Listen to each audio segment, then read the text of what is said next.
ഹിന്ദുസ്ഥാനി സംഗീതവും ഗസലുകളും സിറാജ് അമലിൻ്റെ ജീവിതത്തെ അർത്ഥപൂർണ്ണമാക്കി മാറ്റുകയാണ്. ജഗജിത് സിംഗിൻ്റെയും മെഹ്ദി ഹസൻ്റെയും രാഗലയങ്ങളിൽ മതിമറക്കുകയാണ് ഈ യുവപ്രതിഭ. അദ്ദേഹത്തിൻ്റെ സാന്നിധ്യമാകട്ടെ ഗൾഫിലെ സംഗീതപ്രേമികൾക്ക് ഉത്സവകാലം തന്നെയാണ്.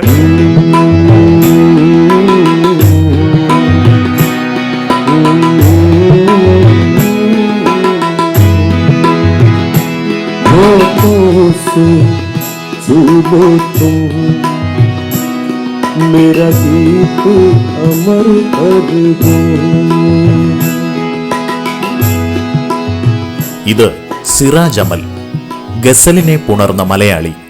ജീവിതം സംഗീതമായി കാണുന്ന ഒരു യുവാവിന്റെ ഹൃദയത്തിൽ നിന്ന് ഉറവയെടുക്കുന്ന വരികളാണിവ.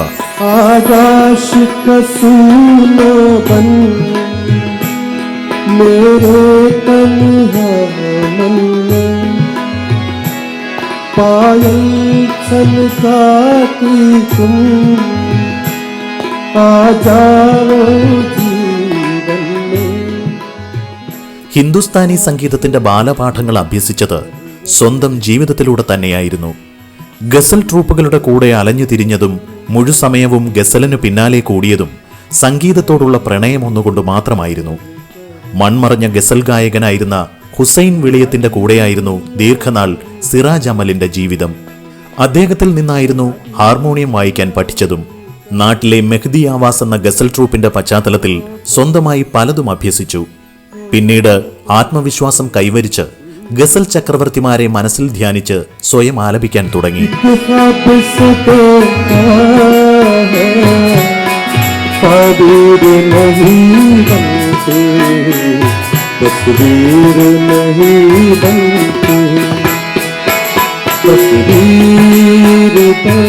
ഗസൽ കുലപതികളായ മെഹ്ദി ഹസന്റെയും ജഗജിത് സിംഗിന്റെയും ഗസലുകളാണ് സിറാജ് അമലിന് പ്രിയപ്പെട്ടവയിൽ പ്രധാനം.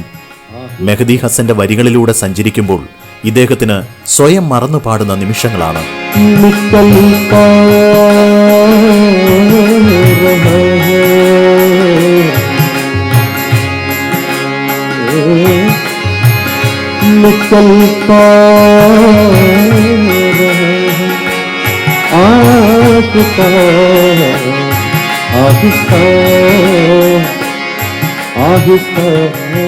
പൂർണ്ണമായും ഗസലിനു വേണ്ടി ഒഴിഞ്ഞുവെച്ച തന്റെ സംഗീത ജീവിതത്തിന് വർണ്ണം പകരാൻ തബലകളും ഗിറ്റാറുകളുമായി ബാല്യകാല സുഹൃത്തുക്കൾ തന്നെയാണ് കൂടെയുള്ളത്.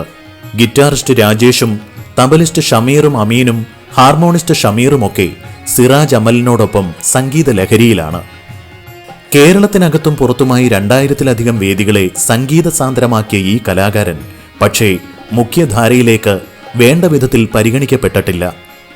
നിരവധി പ്രമുഖരോടൊപ്പം വിവിധ വേദികളിൽ ഗസലുകൾ ആലപിച്ചിട്ടുണ്ടെങ്കിലും സംഗീത ജീവിതത്തിനൊരു വഴിത്തിരിവ് കാത്തിരിക്കുകയാണിപ്പോൾ സിറാജ് അമൽ.